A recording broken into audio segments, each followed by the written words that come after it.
The Arab Spring has been accompanied by reported incidents of Christian oppression in the region. Many fear that their decline could mark a dramatic shift in the area. But how have Christian groups reacted to such reports? According to a survey list released by Open Doors, a Christian charity, Christians are experiencing tougher conditions in Arab Spring countries. Catholic Voices representative Peter Smith describes his reaction to the news. It's really disturbing that so many Christians have been forced out of their homes in the Middle East. There's a lot of domestic and cross-border migration. I think that there's a real problem in that for many, many decades under dictators in the Middle East, there was an easy peace where Christians could thrive, I suppose, quietly. And now that peace has been substantially upset by the rise in Muslim Islamic fundamentalist groups, quite radical groups. Sid Cordell, leader of the Christian People's Alliance, is also concerned by reports of Christian oppression in the Middle East. We have a situation where I've been reading only today of large numbers of Christian girls who are being actually kidnapped in Egypt and forcibly married to Muslim men in order to make them Muslims, to force them to be Muslims.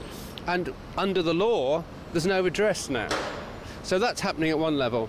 At another level, what's happening in countries like Syria, for instance, and to a lesser extent in Jordan, is where uprisings are still in their infancy as well, or still not in control, if you like, of the country.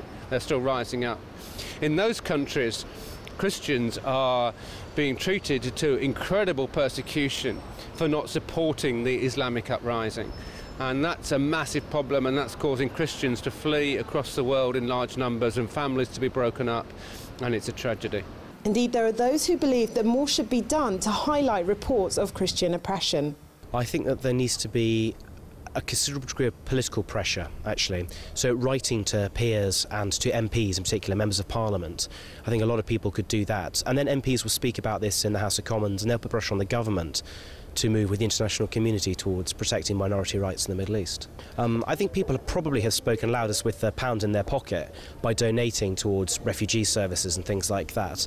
But hopefully political pressure will grow. United Nations now needs to start getting involved to see what sort of states are rising up in the Middle East, and to try and make sure that minorities within those states are protected. What does it mean to Christians in this country? Well, there's quite a lot of support for them, and there's a degree of lobbying as well.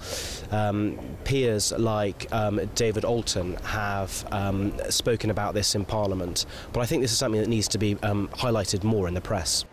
Many UK Christians hope that the Arab Spring doesn't become a Christian winter.